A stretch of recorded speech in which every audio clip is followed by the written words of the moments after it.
Vao shampoing sy volpery.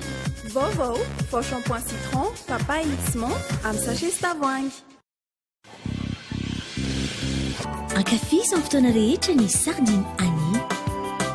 Sardine Annie, tsara tsiro, mora ampiasaina, mora vidy. Souk à vitre, le spécialiste de la menuiserie en aluminium, des volets roulants, des vitres et des rideaux métalliques. Va au shampoing. Sardine Annie. Souk à vitre, manultano ni Vaovao.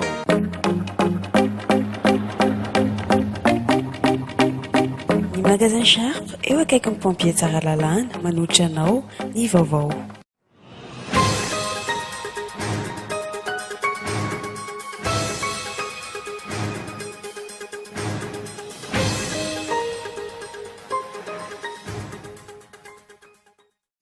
Mbola mijana ho akamatatra ny tena marina mikasika ny raharaha Jean-Marc Komba, nilaza i Florence Arakotomahanina Sergène na Lalamanga fa tsy mitombona ny fanambarana nataon'ireo mpiasa ny ACM roa. Tsy ny gendarmerie no nanao ny fanadihadiana fa ny brigade mixte. Tsy marina ihany koa ny filazana fa ny sarin'i Jean-Marc Komba no nampiseho ireo mpiasa ny ACM fa ny tenany mihitsy. Tsy azo famatsim-bola amahana ny olan'ny herinaratra avy amin'ny banky afrikana ho an'ny fampandrosoana i Madagasikara raha tsy amin'ny taona 17 Ny fanatanterahana ny fanadihadiana momby olana io ihany no tafiditra amin'ny famatsim-bola ho amin'ny taona 17 Vola mitetina 7.7 millions unité de compte ny famatsim-bola natokan'ny BAD ho an'ny Madagasikara ny taona 15 Lehilahy iray no namony ainy tany Amparafaravola noho ny aretina pesta araka ny loharanom-baovao akaiky ny fianakaviany ity namony ainy ity. Tafakatra 7.7 amin'izao ireo maty ny ity aretina ity. Sarotra nefa ny fanafoanana izany eto Madagasikara raha nambara ny Prime Ministre Kolo androany. Ny tokona indray ireo mpitarika sarety sy tompona sarety voango ny fifondronana teny Nosato androany ary nametraka barazy teny amin'ny arabe. Raikitra ny torapato rehefa nidina teny atoerana ireo hemorrhague nanala azy ireo tsy anelingelina ny fifamoivoizana. Mikasika an'ireo vaovao any ivelany, Michael Jean no hitarika ny OIF ato anatiny efa-taona manaraka. Izy indray no isolo ny toeran'ny Abdou Diouf izay nitazona ny toeran'ny sekretera jeneraly ny OIF tao anatiny 12 taona izao.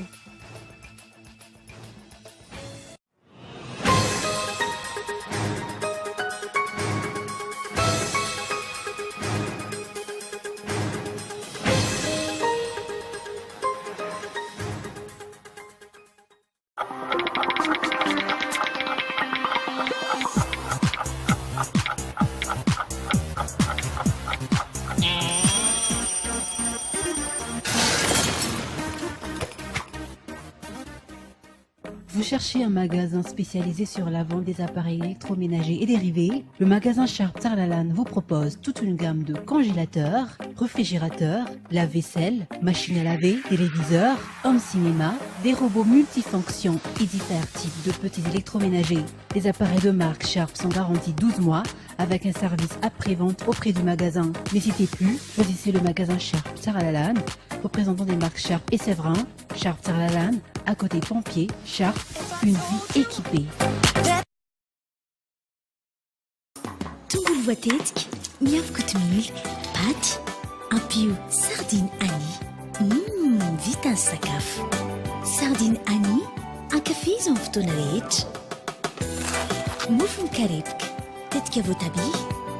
Ampio sardine Annie. Vita ny sandwich. Ankafizo amin'ny fotoana rehetra ny sardine Annie.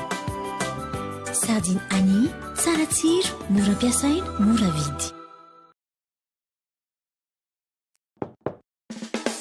Vao Koko, naturaly, Koko zato isanjato. Vao Koko, tsy miparitaka. Vao Koko, tsy mandoto, sady mora hoentina. Vao Koko, azo antoko. Vao Koko, tsara kalitao. Vao Koko, tsy mata misaotra orana Sara okey ya mora ampiasaina Vaovao Koko tsara ho zao zato ariary. Une grande promotion pour tous les clients chez Lefmate pendant la fête de Noël et le Nouvel An. Des remises seront offertes pour les salons allant de 25% jusqu'à 50%.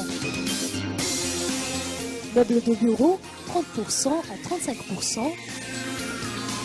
Salle à manger, vaisselier, table basse, 25%, 30%.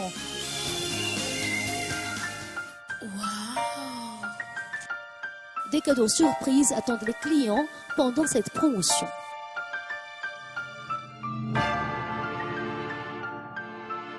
Lefmet, Anoussat.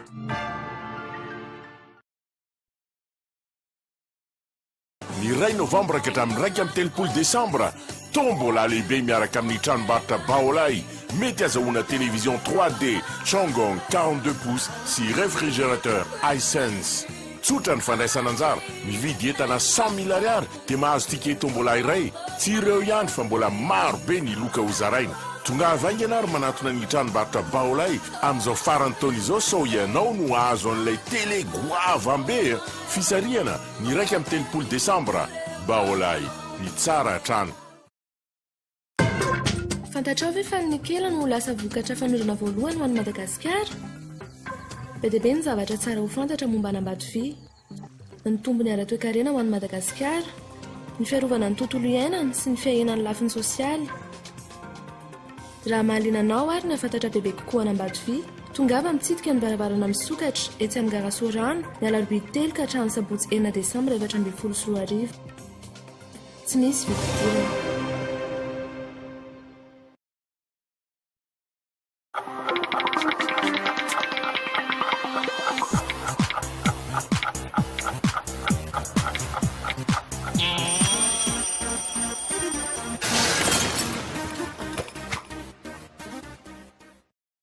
Dia mbola faly mitsidika ny tokantrano indray tombo kilasy sy mpive amin'izao takariva izao miaraba ary manasanao anaraka ny fampahalam-baovao hatramin'ny fara miaraba manokana ireo mpanaraka ny fampahalam-baovao ny fahitalavitra Kolo TV amin'ny alalan'ny fahitalavitra FMA any amin'ny faritra Tomasininy.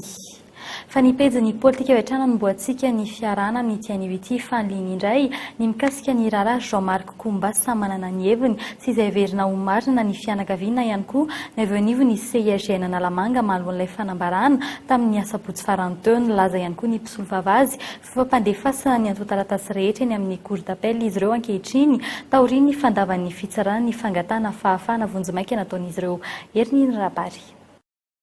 Taorian'ny fanambarana nataon'ny fianakavian'i Jean-Marc Komba izay navoatonona ny lehibe ny CIGN Analamanga laza ny tena androany fa diso ary tsy mitombony ny fanambarana iny.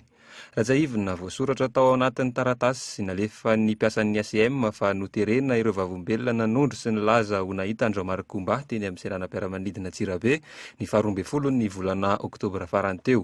Andro natongavan'ny filoham-pirenena teo aloha Marc Ravalomanana. Mandeha resaka zao fotoana zao hoe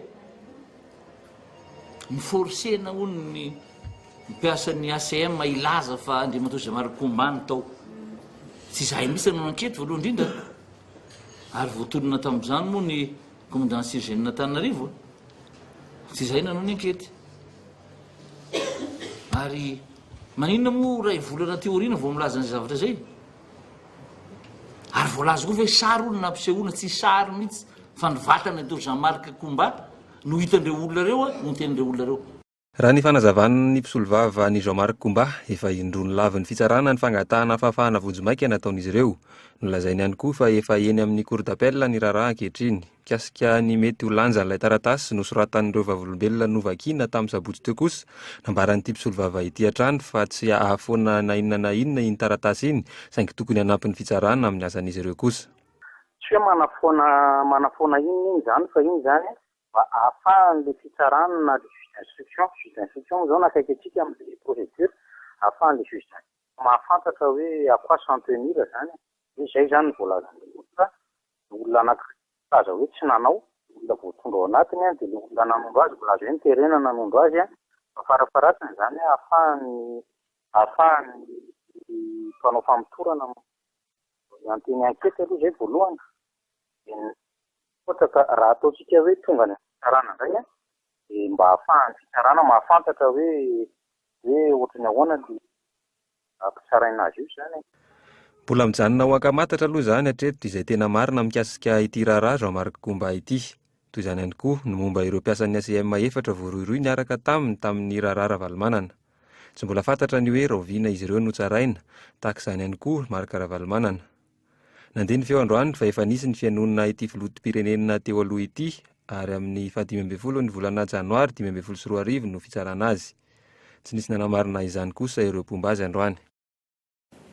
Vaovao avy any anivo ny anteny miram-pirenena kosa indray tsy izay marina mikasika ny fanadihadiana nataon'ny Bianco tamin'ireo trangana kolikoly teny amin'ny anteny miram-pirenena roa tapitrisa ariary no rehefa nozaraina tamin'ireo solombambaoka taorian'ny fandaniana ny lalàna amin'ny feno tetebolam-panjakana ho an'ny taona 2024 ny alakamisy farany teo. Tsy nisy afaka nanamarina ny fisian'izany kosa nefa ireo solombambaoka ny solombambaoka avy eo amin'ny vondrona parlemantera VP malagasy miara-miainga izay mbola nanamafy ny tokony nanaovana ny fantsiana iny lalàna iny. Aron fanadihadiana.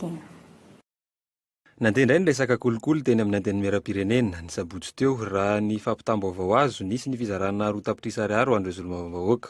Vola avy any amin'ny fitondram-panjakana taorian'ny nandaniana izy ireo tsy nasiam-pantsiana ilay lalàna amin'ny feno tetebolam-panjakana 2024 mari-pakasitrahana. Tsy ny solombambaoaka rehetra nefa nahazo izany raha ny vaovao azo hatrany. Efa misy lisitra manokana ho an'ireo izay mahazo izany vola izany. Tsy nisy afaka nanamarina izany kosa ireo solombambaoka sendra ny mpanao gazety tonga teny. Filazana resaka vola aty amin'ny anteny miram-pirenena dia efa matetika sy mbetsaka ary matetika ny tenanay milaza sy mijoro hatrany fa tsy mahita no tsy manana no tsy nandray amin'izany zavatra toy izany ka sarotra ny teny azy. Tsy vao izao no nahenonina trangana kolikoly tahaka izao teny amin'ny androm-panjakana mpanao lalàna. Hita izany tamin'ny fotoana nampandamoaka ireo motion de censure intelo miataona. Hita ihany koa tamin'ny resaka fanodikodinam-bola amina miliara ny fanilian'ny birao maharitra teo aloha sy ny ankehitriny. Mbola re ihany koa tamin'ny fandaniana ilay lalàna amin'ny feno tetebolam-panjakana nasiam-pantsiana 2024 tamin'ny fivoriana tsara-potoana farany teo. Ratsaivina, ny tsy fahampian'ny pirofo no nolazain'ny Bianco fa mbola tsy nanomboan'ny fanadihadiana hatramin'izao. Io mety misy privilège na immunité député arakaraka mentsika rehefa avy eo hoe zao volasana pantoena setsy azo d'enquête zany ho arakaraka mentsika zany fa misy pouvoir d'enquête zay nanana Bianco enquête préliminaire zay tsy efficace ny zavatra izay dia azontsika atao izy rehefa velony fipetrasika azo teo ka ahafahana manao azy dia mahatontsika nysiazamalana. Inona ary ny pirofo andrasan'ny Bianco? Izy anatitra pirofo any amin'ny Bianco ve ary iza no anatitra pirofo any? Isan-kelan'izay nahitsy ny filohan'ny vondrona parlemantera VPM malagasy miara-miainga ihany koa fa tsy nandany tsy andany iny lalàna iny izy ireo saingy nitaky kosa ny fantsiana ny andinin'ny sasany ao amin'io lalàna io.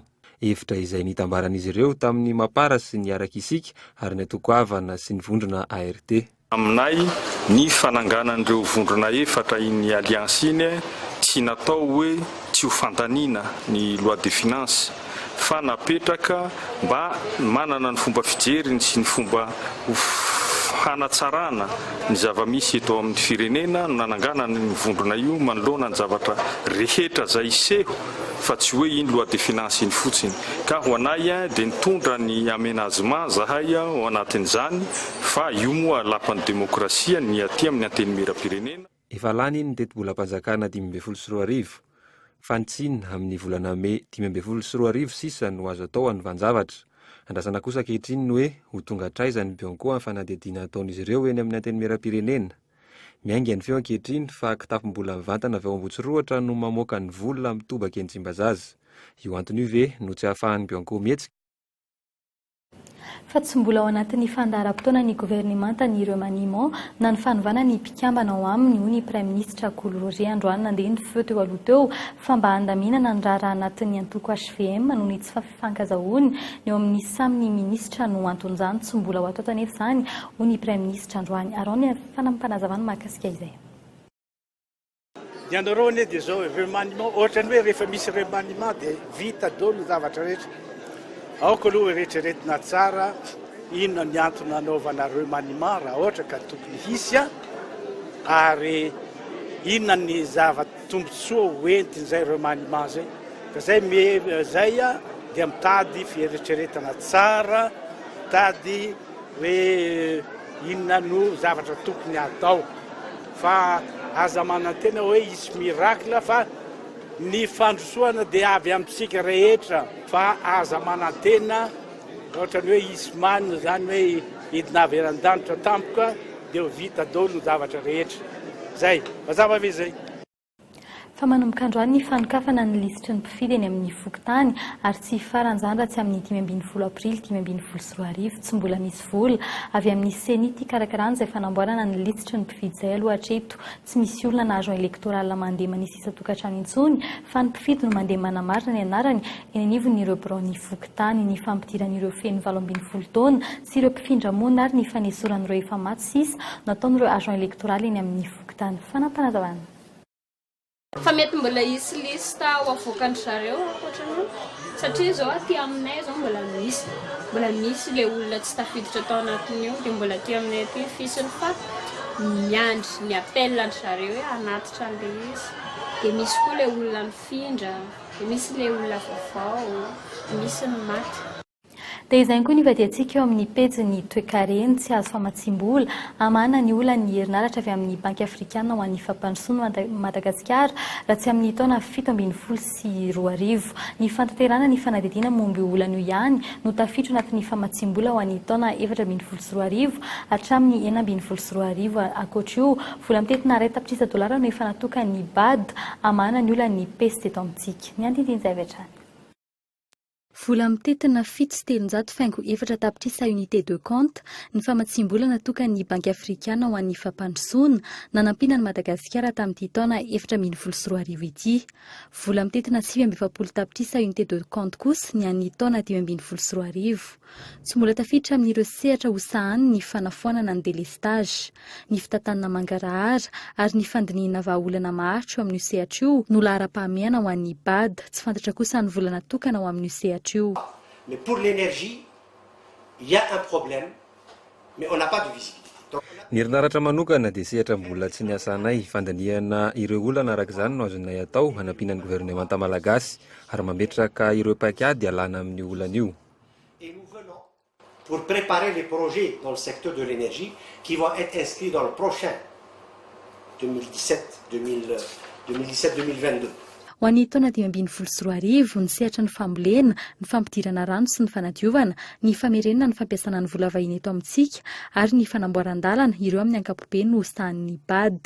Ny 20% ny vola io no natokana ho an'ny orinasa, 20% ho an'ny fambolena, 70% ho an'ny rano sy ny fanadiovana, 70% ihany koa ho an'ny fanamboaran-dalana, ho an'ny fitantanana ny herinaratra ary ny sosialy kosa ny ambiny.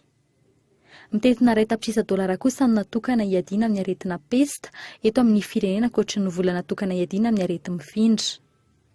Ny politika ankapobeny fanjakana ny fototra ny angan'ny bad namolavolany ireo asa atao mandritry ny roa taona ireo.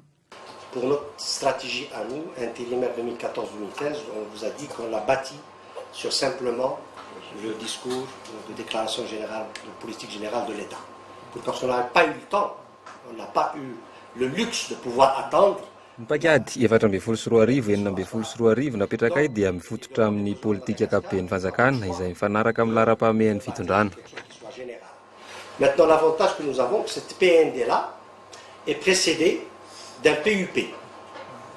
Les années 2014, 2015, 2016, ça va être les urgences présidentielles. Isan'ny firenena marefo Madagasikara amin'ny fahantrana, ny fanalana ny Madagasikara amin'ny sehatra io no tanjona voalohan'ny bad amin'ireo asa ho tondrosain'ireo raha tsy ahivina ny ainga tamin'ny PND ny asa natao ny taona 2024. Ampifanarana amin'ny PND 2024 kosa ny asa tao ho amin'ny taona manaraka no ity farany mbola tsy vonona. Fa eo amin'izay pejy ny toekaren'izay hatrany misy fiantraikany ao anatin'ny telo taona eo amin'ny famokarana siramamy ao amin'ny orinasa Sucoma Morondava ny fitokonana nataon'ireo mpiasa tao anatin'ny 420 andro izao tsy nahatratra ny vokatra siramamy tokony novokarina tamin'ity taona 2024 ity ny orinasa noho izay fitokonana ny mpiasa izay nijanona ho R9,000 taona izany raha toa ka R7,000 taona no tanjony etsy ankilan'izay. Fitaovana maro ihany koa no simba vokatry ny fifandonana teo amin'ireo mpiasa sy ny mpampiasa antony fitokonana fitokonana ny tokony nandraisan'ireo mpiasa rehetra ho mpiasa raikitra taorian'ny fitokonana tamin'ny volana May farany teo. Mpiasa 220 amin'ireo 100 no miasa ao ihany nefa hatreto no efa voaray ho mpiasa raikitra nidina tany an-toerana. Nijery ny zava-nisy ny ministry ny indostria ny farany herinandro teo. Fanampanazavana. Samby nidritrika tamin'ny position no ito tatao mpiasa hoe zay tsy maintsy mila an'io lista io hoe iza daholo iny tafiditra mpiasa maharitra. Tsy nisino koa partir psychomane teny hoe zay tsy maintsy enda amin'izay na zahay satria nisy maratra ny cadre gasy sy ny cadre sinoa.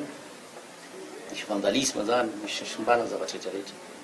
Dia natao zany zay fandaminana ny rehetrarehetra io hoe ny tamin'ny gasy hoe raha resaka lista azo ifanarana amin'ny inspecteur de travail zany iza ny tompotranana droit ou titulaire amin'izao fotoana zao dia efa nifanarana atao zany zay. Vaovao ny fahasalamam-bahoaka kosa indray araka ny fanarahinao tany anatin'ireo lohatenim-baovao lehilahy iray no namony entany Amparafara-Vola no ny aretina pesta araka ny loharana vaovao akaiky ny fianakavian'ity namony ity tsy mbola voapirofo. Ny fitsinja aretina izay ho kosa ny tompony ndraiky mpanjakana tany an-toerana izay azonay tamin'ny alalan'ny antso ataribia tsy mbola ato ato kosa nefa Madagasikara no afaka amin'ity aretina ity raha nambara ny Prime Ministre androany. Ny andindiny zay vetrany. Aretina pesta no nahafaty olona iray tany Amparafara-Vola omaly araka ny vaovao nampitain'ny loharano-baovao akaiky an'ity namony any ity. Tsy fahazoana famonjena sy fitsaboana aingana no nahatonga ny fahafatesana. Distrika fahatelo nahitana izany aretina izany tany Alaotra Mangoro, taorina Nandilamena sy Ambatondrazaka ilay tranga farany tany Amparafara-Vola. Tsy navoaka ny toeram-pitsaboana intsony ny razana fa avy hatrany dia nalevina araka ny vaovao azo tany an-toerana.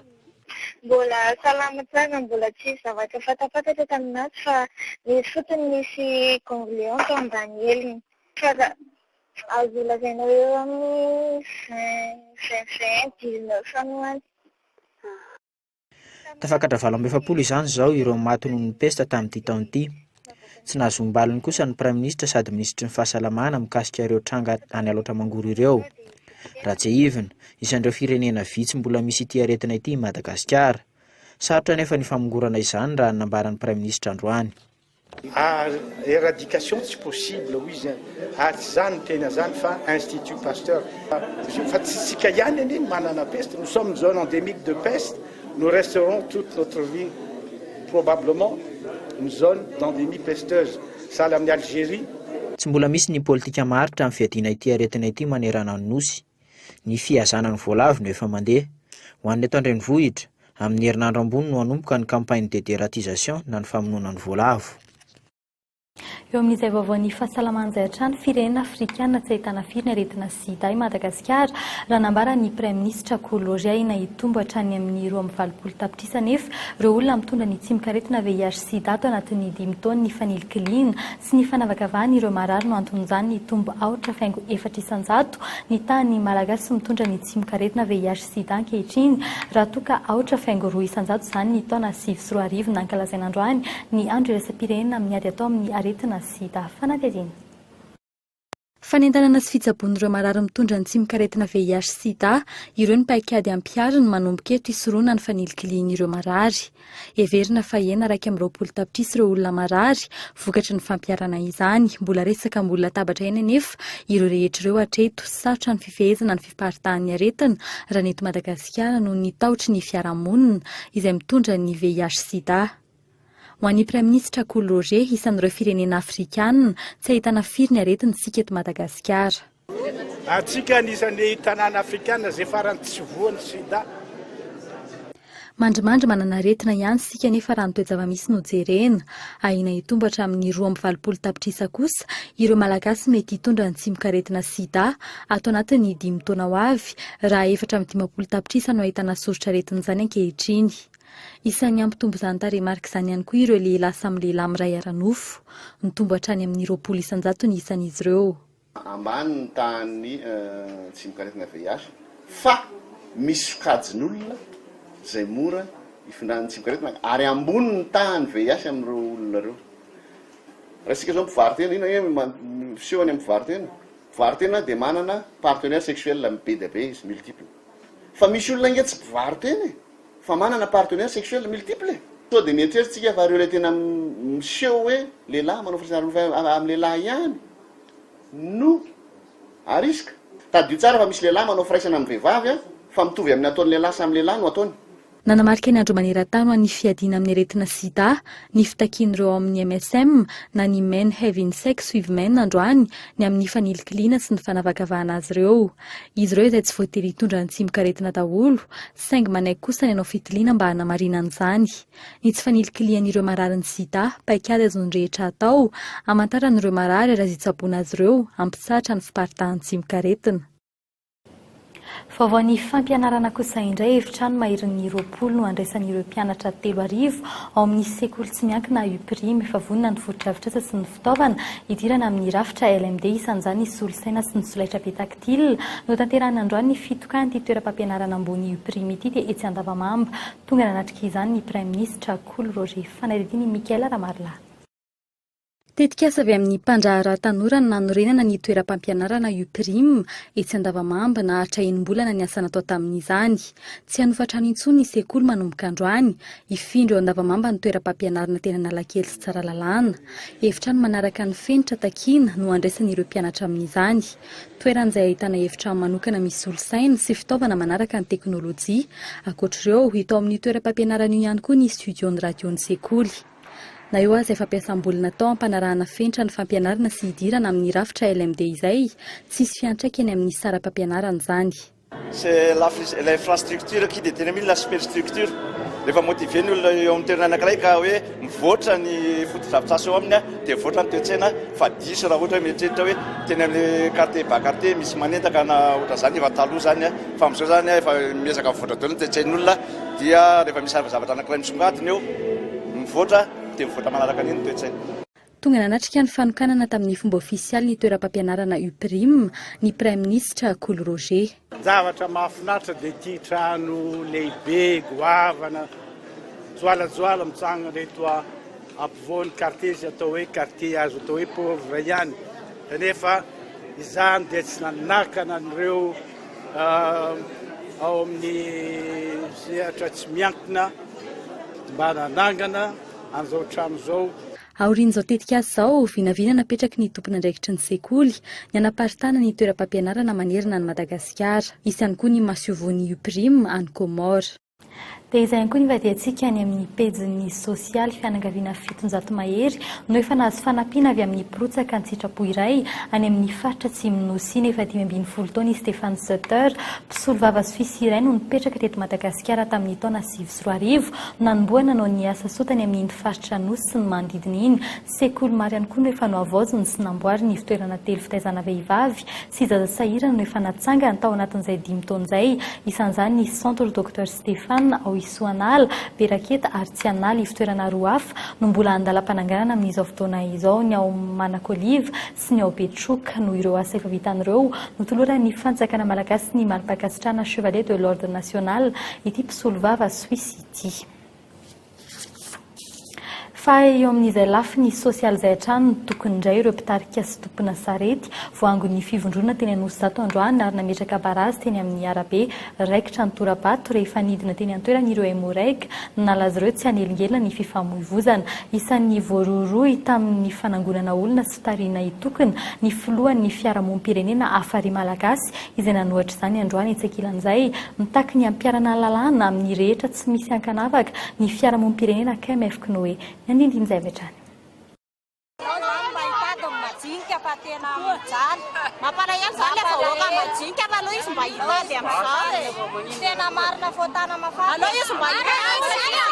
Mitony savorivory vokatry ny fanangonan'ny fivondronan'ireo sarety mifamoivoy amin'ny ora voarary eto Andrenivohitra teny Anosy zato no sakanan'ireo tompo-tsarety ny arabe nanaovan'izy ireo fitakiana ny amoahany ireo sarety lasan'ny komina tamin'ny herinandro farany teo. Raikitra ny torabato rehefa nidina an-tsehatra ny hemorrhaika. Mpikarama mpitarika sarety iray no voasambotra rehefa nikasa hitondra ilay sarety ho fainy andositra. Tsy nisy ny naratra, isan'ny voatonona ho isan'ny manafana ny grevin'ny mpitarika sarety ny mpitarika ny afary malagasy. Ny alahirina afary malagasy voatonona fa mpanakirotana eto amin'ny tany sy ny firenena. Voalaza fa izany no nitarika an'izay resaka olana momba ny posiposy sy ny sarety izay ary tsy vitan'izay fa mbola misy koa ny ataoko sa eo samborona zahay tsy fikambanana mpanakirotana na association de malfaiteur fikambanana manana ny ajanay zahay ary manana ny fitaritanay sy ny tanjonay eto amin'ny firenena tsy ho anaty fanakorotanana mihitsy sy vonona amin'izay zavatra rehetra mety iseho na ho adiadiana na ho atao inona dia vonona teny an'izay satria tsy izay mihitsy ny andraindraikitra indray ny zavatra nisy ara dia contrôleur hoe ny tenako nitarika amin'ny fokon'olona sy ny mpiara-miasa amiko namaky an'ireo barazy napetraka ireo mpitarika sarety manamana izay olona izay. Fiaran'olon-tsotra iray kosa ny voatora-bato ka vaky fitaratra. Tsy ireo mpitondra sarety ihany anefa no tsy manara-dalàna raha ny hevitry ny KMF Knoe. Eo ireo fiara hitan'ireny saina kely boribory reny izay manao izay tiany atao eto an-drenivohitra. Ao ihany koa ireo fiara eny amoron-dalana ary ireo fiara be mivezivezy eto Antananarivo.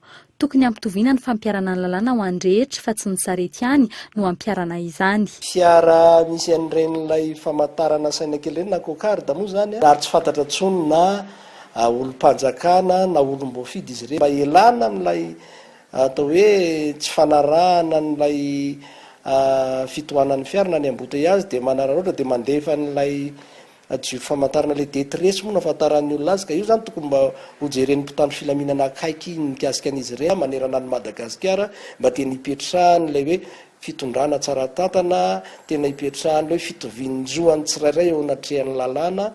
Aiza hoe zany fanjakana amin'ny fampitoviana tantana ny olom-pirenena rehetra mahalona ny lalàna, mbola maro ny mahatsiaro ankehitriny ny fisiany mizana tsindrinila amin'ny fampiarana ny lalàna eto Madagasikara. Any ivelany Mikael Jean no hitarika ny OIF ato anatin'ny fataona manaraka fanapa-kevitra izay niraisan'ireo filoham-panjakana hanatrika ny fihaonana tapon'ny voamiran'ny firenena amin'ny teny frantsay tany Dakar. Ankilany tsy nahafa-po ny filoham-pirenena afrikanina nitondran'ny filoha Hollande fanakinana azy ireo izay mitazona zezela loatra eo amin'ny fitondran'ny France 24. Ilay teratany haisianina mizaka ny zoam-pirenena kanadianina Mikael Jean no lany sekretera jeneraly ny voamiran'ny firenena amin'ny teny frantsay na ny OIF fanapa-kevitra nivoaka nandritry ny fihaonana tapo ny tanterana tany Dakar ny vohitry Senegal ny farany herinandro lasa teo. Izy indray no anolany Abdou Diouf rehefa nitany ity andraikitry tao anatin'ny 12 taona. Izany hoe nahazo monda telo no fanesy Abdou Diouf. Vehivavy voalohany mitazona ity fika ambany raisam-pirenena ity raha diplomaty afrikana no mipetraka teo amin'ny fitondrana ny raharaha tao anatin'ny 15 taona latsaka izao. Ny volana janoary 2024 no indray ny andraikiny avy hatrany Mikael Jean, gouverneuran'ny Canada teo aloha no nahafantarana azy 7 nisan'ireo firenena mikambana ao amin'ny OIF raha 20 amin'ireo no manana sata manokana mpanara-maso. Isan'ny candidat nifaninana tamin'ny Premier ministre RDC Henri Lopé, ny ministra mauriciana teo aloha Jean-Claude Lestrac ary ny filoham-pirenena teo aloha tany Burundi Pierre Boyoya. Nisongadina tamin'ity fifidiana manaraka ity ny fanehoan-kevitra nety ny filoha frantsay ny amin'ny tsy hanohanan'ny Frantsa candidat eo amin'ity toerana ity. Était, je pense, aussi la représentante d'une francophonie. Avy amin'ny firenena rehetra eto amin'ny kantina teratany Mikael Jean, niindro kely tamin'ny fotsiny Frantsa izy nefa tsy ndriko tsara fa tsy nanolotra candidat la Frantsa. On ne laisse pas penser que la France avait imposé une candidature. Raha ny tanteriny aina manjery vahiny ihany, nisy ny fifandresen-dahatra mafonja nataon'ny Premier ministre kanadiana ka izao anaty tafapetraka ny Mikael Jean izao. Raha ny fantatra ihany koa, saika ny filoham-pirenena Burkina Faso Blaise Compaoré no napetraka teo amin'ity toerana ity. Noho ny raharaha politika tany an-toerana tsy totosa tamin'ny ora farany no natafiditra azy ho isan'ireo candidat. Ho an'ny Madagasikara manokana, isan'ny apetrahany ny fihaonana tapon'ny OIF amin'ny taona 2024. Raharaha Jean-Marc Koumba efa mpandefasana ny raharaha iny amin'ny kortapera ny mpisoava azy amin'izao fotoana izao manomboka androany ny fanokafana ny lisitry ny mpifidy eny amin'ny fokontany ary tsy mifaranjara tsy amin'ny 15 aprily 2024 fa tsy azo famatsim-bola mana ny olona ny herinaratra avy amin'ny banky afrikana amin'ny ho an'ny fampandrosoana Madagasikara raha tsy amin'ny taona 7 avao ny fahasalamana. Lehilahy iray no namony entany am-parafaravola noho ny aretina pesta ary farany isan'ny voarorota amin'ny fanangonana sy fitariana ireo mpitarika sy tompon'ny sarety voangon'ny fivondrona teny Anosy ny filohan'ny afary malagasy. Dia izay koa no entina mamarina ny fampahalam-baovao amin'ny teny malagasy tamin'ny tianio ity sorana ianao niaraka taminay hatramin'ny faramay fotoananao indray raha mipitsy taka izao veloma tompoko.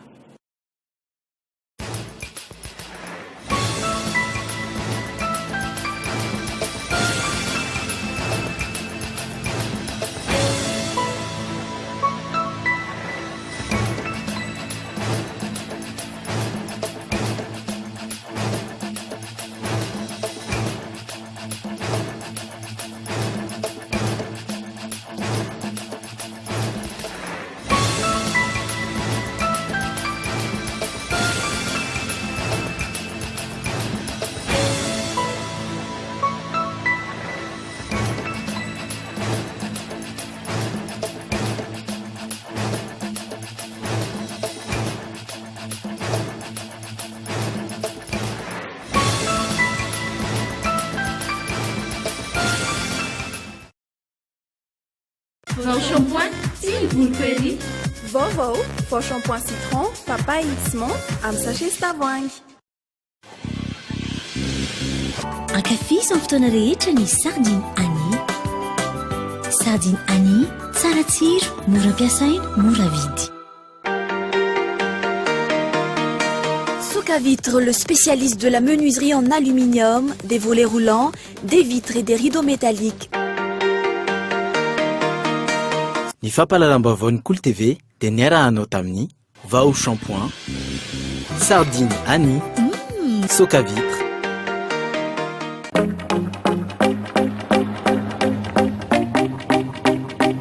Ny magasin Sharp eo akaiky ny pompier tsara lalàna nanolotra anao teo ny Vaovao.